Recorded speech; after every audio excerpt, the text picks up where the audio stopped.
Assalamualaikum warahmatullahi wabarakatuh. Halo, nama saya Muhammad Muda, sering dipanggil dengan Pak Ibnu, dan ini dia sekolah yang saya tempati.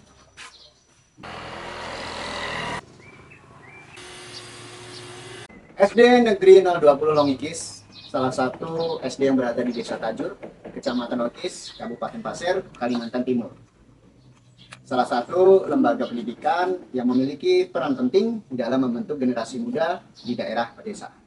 Desa Tajur terletak di wilayah pedesaan yang sebagian besar penduduk desa bekerja di sektor perkebunan, yaitu kelapa sawit. Sebagai sebuah desa yang berkembang, akses ke berbagai fasilitas modern dan teknologi cukup mudah.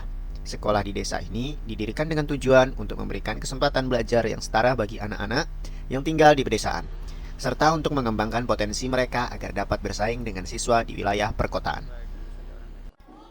Di era digital saat ini, kebutuhan setiap siswa di ruang kelas semakin beragam. Setiap anak memiliki gaya belajar, kemampuan, dan minat yang berbeda-beda. Itulah mengapa pendekatan diferensiasi pembelajaran menjadi sangat penting untuk memastikan bahwa setiap siswa mendapatkan pengalaman belajar yang sesuai dengan kebutuhan mereka. Kita akan melihat bagaimana teknologi dapat membantu kita merancang pembelajaran yang lebih adaptif, interaktif, dan mendukung siswa dengan beragam kemampuan dan gaya belajar. Mari kita lihat bagaimana teknologi yang dapat digunakan untuk memberikan pengalaman belajar yang lebih kaya dan sesuai dengan kebutuhan individu. Dengan memanfaatkan alat digital, kita bisa mengubah cara kita mengajar sehingga setiap siswa bisa belajar dengan cara yang paling efektif bagi mereka. Yuk kita mulai. Di kelas saya, yaitu kelas 6, masih banyak siswa yang mengalami kesulitan serta merasa jenuh dalam proses pembelajaran. Siswa seringkali merasa bosan, bahkan sering mengatakan ingin cepat pulang. Mengapa demikian dan apa sebabnya? Saya telah mencari penyebab dari hal tersebut. Dan penyebabnya ialah ingin segera bermain gawai di rumah. Karena pembelajaran di kelas tidak menarik. Memang benar, model pembelajaran yang selama ini dilakukan masih menggunakan gaya lama. Yang monoton, hanya sekedar penjelasan dan mengerjakan tugas di buku. Sudah jelas siswa lebih mengingat gawai yang mereka miliki. Siswa di kelas saya hampir semua siswa memiliki gawai sendiri. Dan hampir setiap saat di rumah menggunakan gawai hanya untuk bermain game online. Di sekolah, saya juga difasilitasi jaringan internet dan gratis yang telah diberikan pemerintah untuk digunakan pembelajaran. Dan selama ini, siswa tidak memanfaatkan itu. Memahami kondisi tersebut, saya berinisiasi membuat hal baru dalam pembelajaran. Sebagai guru, tentu saja tugas saya adalah mencari cara untuk memudahkan siswa dalam proses kegiatan belajar. Pembelajaran yang saya maksud adalah pembelajaran yang menyenangkan dan sesuai dengan kebutuhan siswa, sehingga membuat siswa lebih nyaman dan betah belajar di sekolah. Selain itu, kesiapan siswa juga menjadi tantangan tersendiri. Banyak siswa yang masih beradaptasi dengan penggunaan teknologi dan perangkat lunak pembelajaran digital. Kurangnya pendampingan membuat siswa merasa kesulitan dalam menerima pembelajaran digital yang efektif dan interaktif. Tidak hanya itu, tantangan dalam pengelolaan waktu juga muncul. Pembelajaran digital, meskipun memberikan fleksibilitas, membutuhkan pengaturan waktu yang lebih ketat untuk memastikan siswa tetap terlibat dan tidak merasa kewalahan dengan tugas yang diberikan. Pada akhirnya, saya ingin menciptakan metode pembelajaran yang interaktif dan visual agar siswa dapat lebih mudah memahami materi dan tentu saja menggunakan media yang sering mereka pakai, yaitu gawai dan jaringan internet yang ada di sekolah. Meskipun pada awalnya orang tua siswa khawatir tidak akan efektifnya pembelajaran digital yang saya gunakan, untuk itu saya melakukan pendekatan dan memberikan pemahaman kepada orang tua siswa bahwa kecenderungan menggunakan gawai di rumah dapat menjadi salah satu dasar pembelajaran digital di kelas yang menarik dan menyenangkan. Untuk menghadapi tantangan tersebut, berbagai langkah inovatif saya telah ambil guna memastikan proses belajar mengajar tetap berjalan dengan efektif dan inklusif. Saya memutuskan menggunakan model pembelajaran digital, pembelajaran berbasis teknologi yang memungkinkan siswa untuk belajar lebih aktif, kreatif, memvisualisasikan secara langsung. Langkah pertama yang dilakukan adalah dengan memanfaatkan platform digital yang mudah diakses dan user-friendly. Berbagai aplikasi seperti Canva, Quizizz, dan lainnya digunakan untuk mengelola kelas, membagikan materi pelajaran, serta mengumpulkan tugas. Saya juga membuat konten interaktif seperti video pembelajaran, kuis online, dan modul digital untuk memfasilitasi pembelajaran mandiri. Berikutnya adalah mempersonalisasi pembelajaran dengan menerapkan strategi diferensiasi. Saya memastikan bahwa setiap siswa mendapatkan materi dan tugas yang sesuai dengan kemampuan dan daya belajar masing-masing. Melalui teknologi digital, guru dapat mengatur tugas dengan berbagai tingkat kesulitan dan memberikan umpan balik secara cepat dan personal. Saat memulai pembelajaran, seperti biasa yang diawali dengan pendahuluan yaitu dengan salam, sapa, melakukan apresiasi, dan menyampaikan tujuan pembelajaran.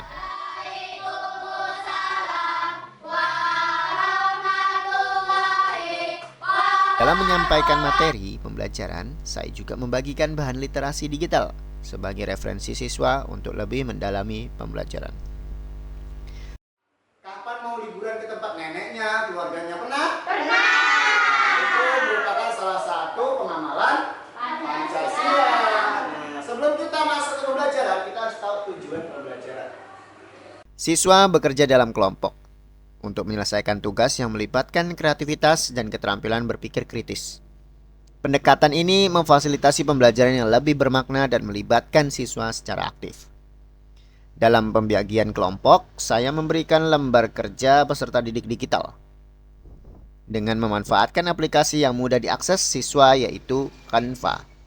Dengan begitu, siswa dapat berdiskusi bersama teman kelompoknya secara aktif. Tidak lupa mempresentasikan hasil diskusi yang telah dilakukan untuk membagikan apa yang telah didapat selama berdiskusi.